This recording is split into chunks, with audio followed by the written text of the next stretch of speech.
Not so very many years ago, before the advent of popular air travel for all, whenever you saw crowds of distinguished-looking people at one of London's mainline railway stations, all with suitcases with impressive labels for faraway and exotic places, it usually signified the imminent departure of a boat train, taking those travellers to one of the country's major seaports to board one of the truly great liners of the world.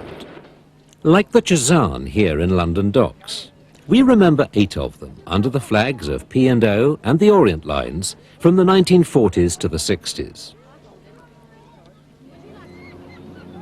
World War II had interrupted the heydays of the great liners, but by the late 40s things began to boom again, and ships like the Chazan became familiar sights as they were piloted in and out of the ports of the world.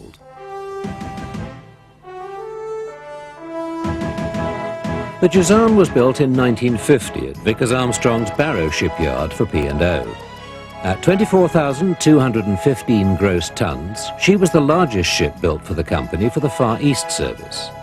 She carried 474 first-class passengers, 514 tourist-class passengers, and a crew of 572. Once the piloting tugs had nursed her out to sea, with her twin-screw Parsons double-reduction geared turbines, her service speed was some 23 knots. In 1963, she joined P&O's Australia service, and like other ships in the line, cruising was also to play a major role in her lifetime. She carried thousands of passengers and crew to every corner of the globe.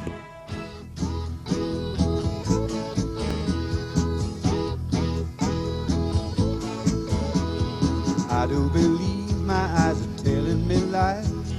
I saw a ship for sure as baked apple pie, hiding in corners and climbing the tree. Love is a big ship following me. Big ship following me.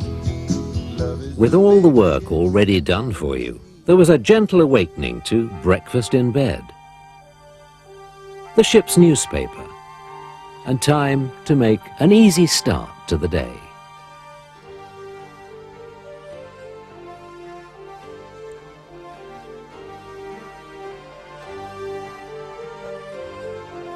In the 50s, first-class living at sea had all the quality of a grand hotel. Even the television. Hard to believe you were actually underway for thousands of miles.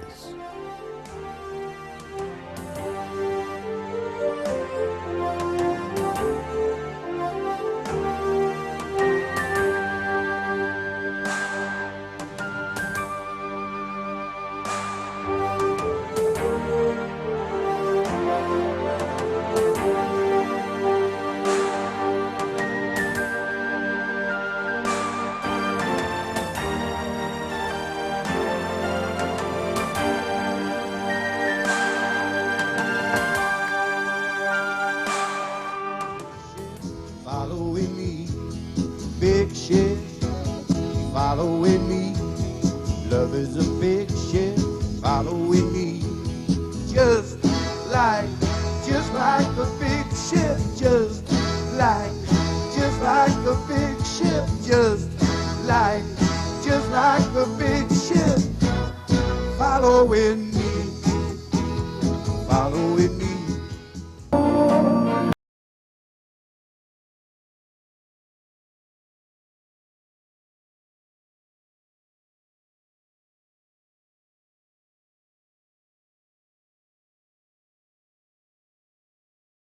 In London's Tilbury docks, another of the world's great liners, P&O's Himalaya, is preparing to put to sea. This was yet another ship built at the famous Vickers Armstrong's Barrow yard. She was launched on the 5th of October 1948 and entered service on the London to Sydney route on the 6th of October 1949. Her gross tonnage was 27,955 tons. She carried 758 first-class passengers with a crew of 572.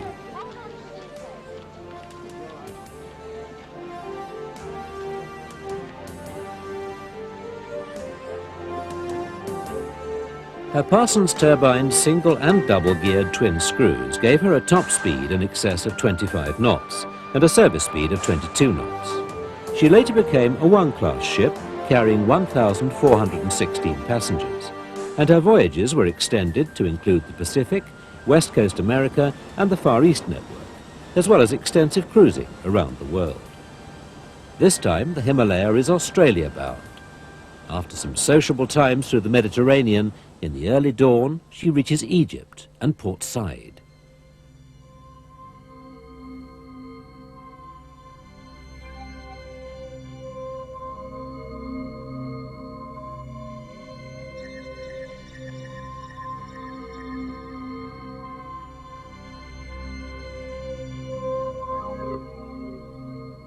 Next comes the long passage through one of the man-made wonders of the world, the 100-mile-long Suez Canal.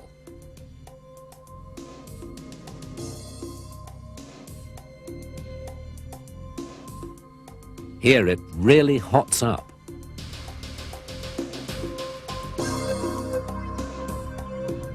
Inside the ship, air conditioning helps people to bide their time away from the desert heat.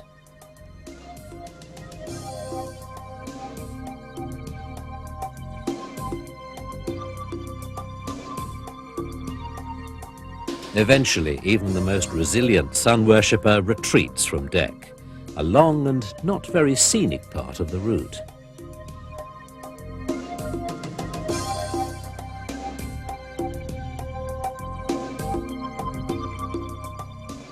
But at last, the ship reaches the Red Sea and the clamour of the port of Aden.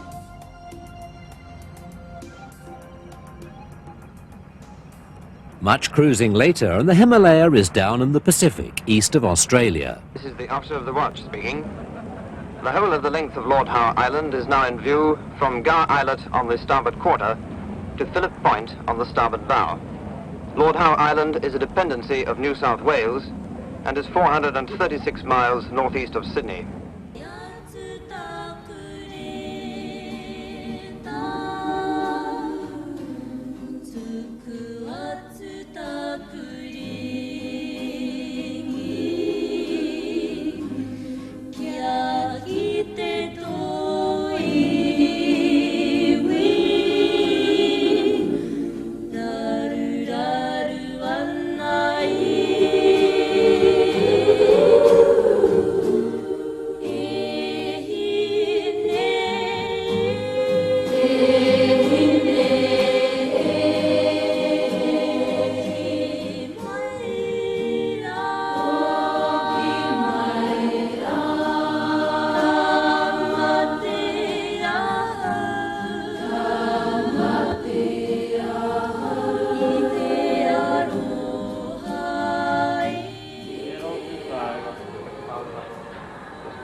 Thank you. Now to navigate towards an exciting port of call, Suva, the capital of Fiji.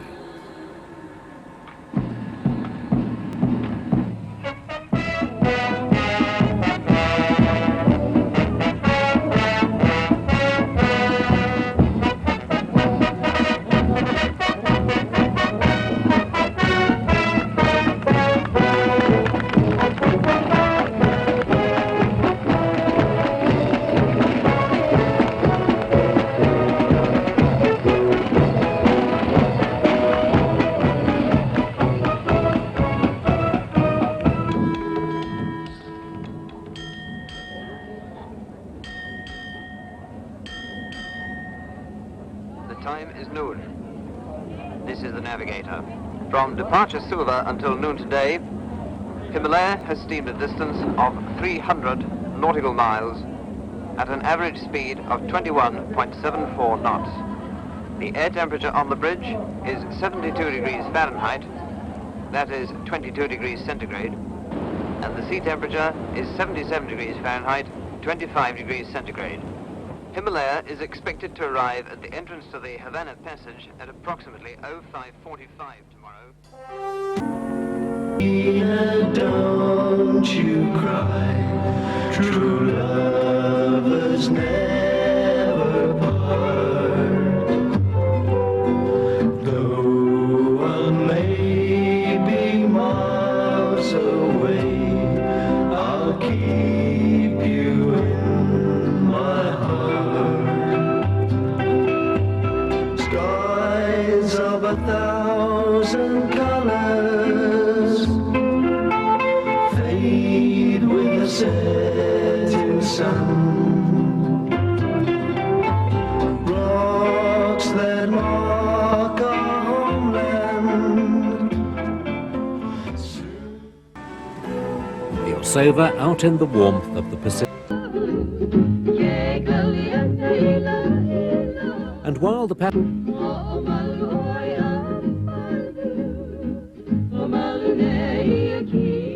then it's back to sea, and time perhaps for a good book, a bit of advice from the ship's librarian.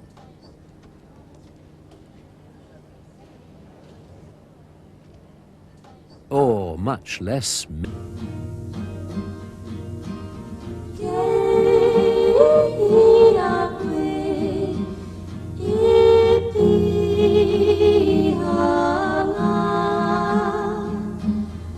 On board.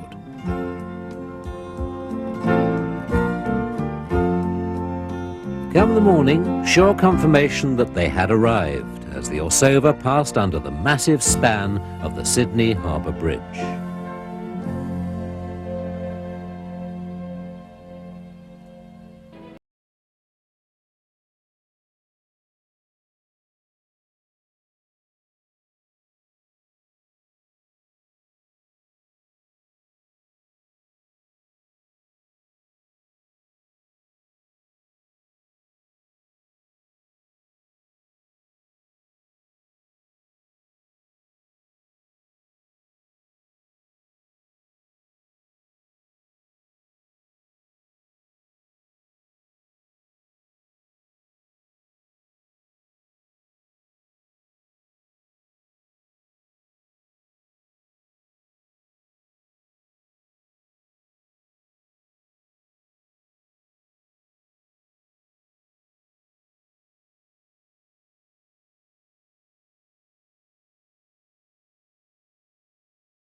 Pulling away from San Francisco and leaving the Golden Gate astern, making for the open sea.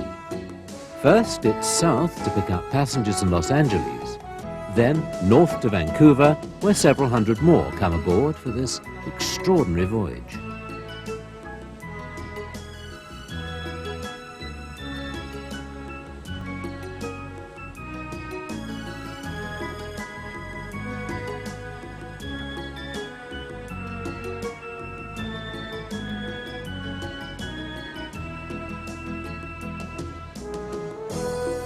people took an active interest in the ship itself and were taken behind the scenes and up to the sharp end to see how things were run on the bridge.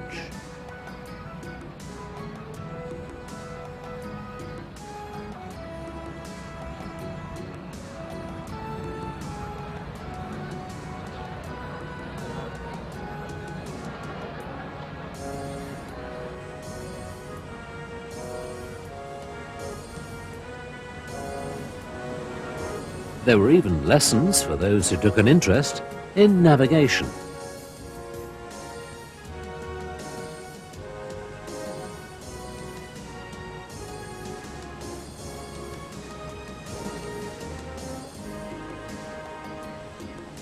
Of course, the greatest and most remarkable feature of cruising is breaking the ice, as well as cooling your drinks with it.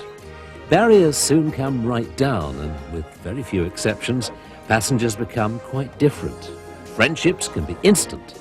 If there was any shyness at all on these cruises, officers were highly adept at getting people together.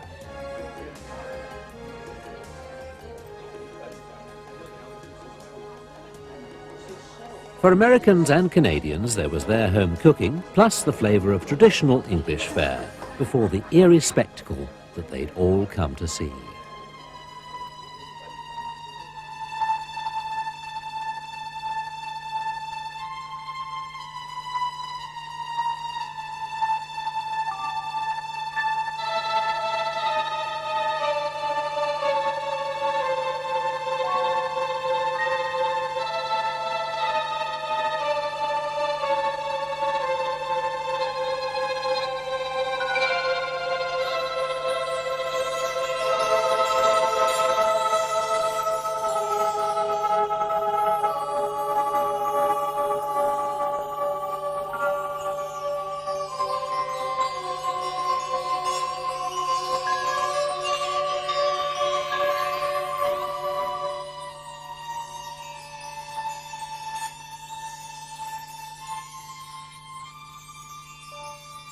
A cruise of spectacular contrasts, but with the fantasy land of ice above.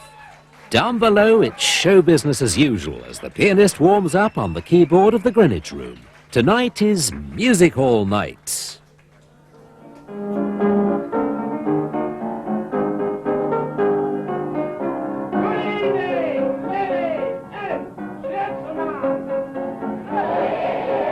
Naughty but nice.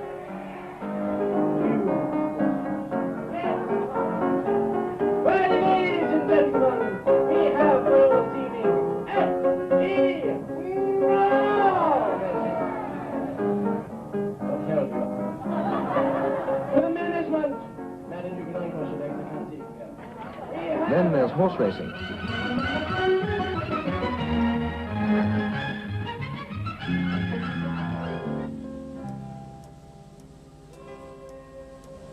The thermometer on the Arcadia climbs back up as she returns to the warmth of the Pacific Ocean. There are other novelties still to try. Even the biggest novice can make a great job of flying a kite if it's launched into the healthy breeze from the ship's stern.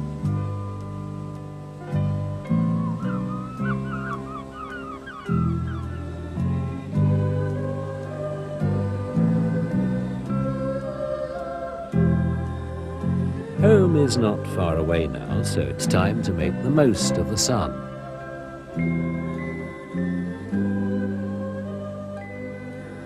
Get in plenty of that swimming.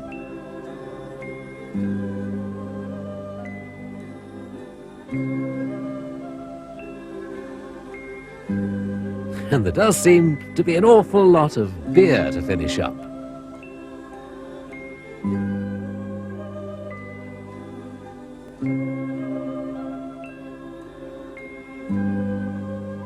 Maybe use the time to knit a do-it-yourself cruise holiday take-home present. But some just couldn't be bothered with anything.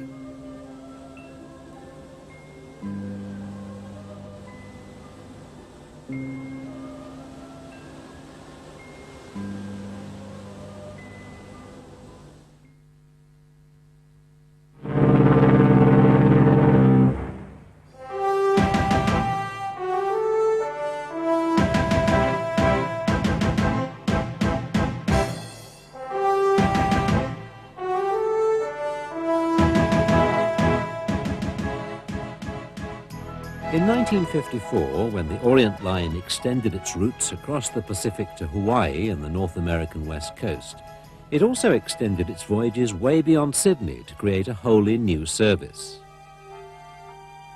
The potential of these routes was enormous, and as all of them meant much longer journeys, the next priority was to shorten the sailing times by getting up more speed. But although a much faster and bigger ship was needed, at the same time, it had to be one which could negotiate both the Suez and Panama canals. The solution was found in the designing of the biggest and fastest, yet sadly the last of the great passenger ships built for the Orient Line, the Oriana. As so many of her predecessors were, she too was the mighty product of the Vickers-Armstrong Barrow Yard. She sailed on her maiden voyage to Australia from the UK on the 3rd of December 1960. She had a 41,915 gross tonnage and carried over 2,000 passengers and 900 crew. The Oriana's two sets of Pamatrada-designed double-reduction geared turbines drove her twin screws to over 30 knots on her trials and gave her a healthy service speed of 27.5 knots, which was a good 5 knots faster than her older and much smaller sisters.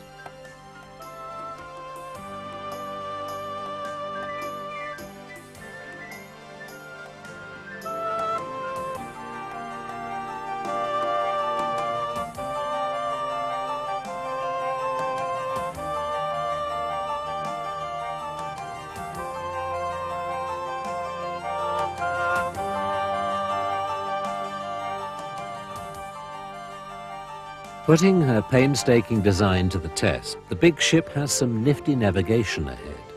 The Oriana nears the entrance to another man-created world wonder, the Panama Canal. Just after dawn, leaving the Pacific and entering the canal at Balboa.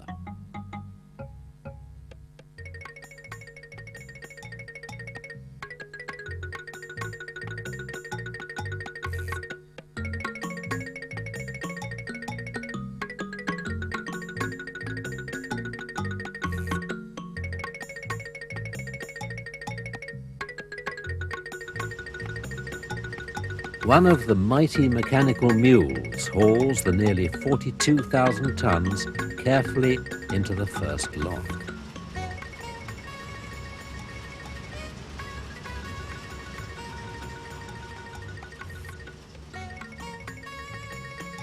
It's a very tight fit, but it only takes 7 minutes to lift the Oriana to the next level of this wonderful waterway.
The high humidity and rainforest present a dramatic contrast to the featureless barren desert wastes around Suez.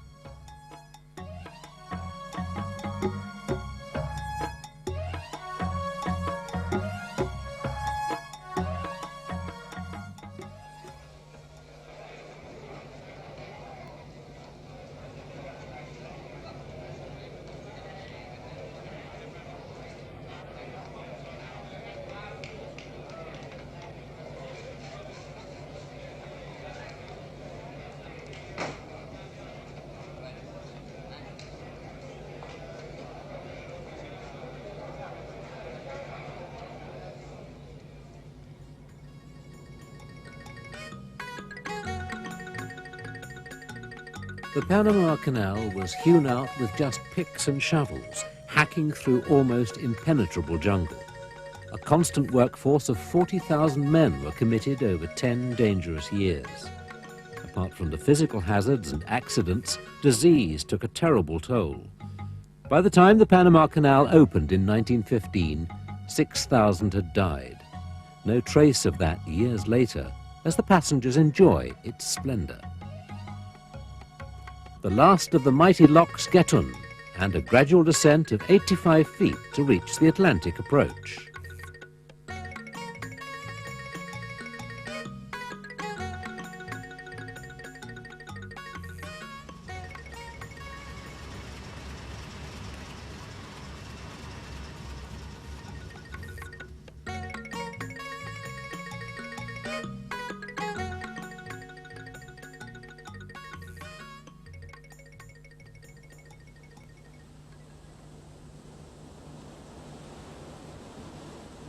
As the Oriana sails on, she meets the contrasts of the Caribbean, the Dutch island of Curaçao and its capital, Willemstad. Here, the harbour entrance is very narrow and presents bizarre and challenging navigation problems.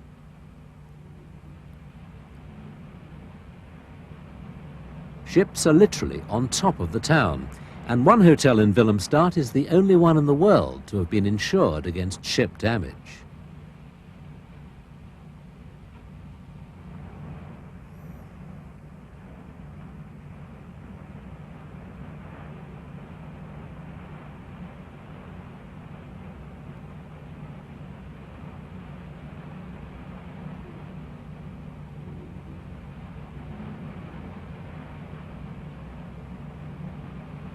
It's been a voyage all around the world, but now the turn back towards England and home. As the competition in the cruise business grew, P&O, like the Orient Line, recognized the need for a much bigger and faster ship for their Australian and Pacific services. The result was the Canberra. She was constructed at Holland and Wolff's Belfast yards, and at 45,270 tons, the Canberra was launched on the 16th of March 1960. Her twin screws were propelled by two synchronous three-phase, 6,000-volt air-cooled electric motors. The power was supplied by two 1,500-kilowatt turbo alternators, and she reached speeds close on 30 knots during her trials on the Clyde, matching her Orient rival. She sailed on her maiden voyage to Sydney and then on to the Pacific on the 2nd of June 1961, carrying over 2,000 passengers and 800 crew. It didn't take long for the Canberra to win a worldwide reputation for being one of the finest ships ever built.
the Canberra became unequalled in her popularity for cruising, and she still sails on today with confidence and style, showing off her classic lines and contours across the world. This is the Navigator. The correct time is 12 o'clock. Since midday yesterday, Canberra has steamed 598 nautical miles at an average speed of 25.62 knots. The weather forecast for Auckland tomorrow, mainly fine weather with occasional showers.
Tonga Radio, the Canberra, loud and clear. Go ahead with your message. Weather conditions fine, temperature 75, wind southeast, force 2. Tonga Radio, this is the Canberra. Roger, Roger, you're number 1. Number was 21. This is the Canberra, loud and clear with Tonga Radio. Good morning.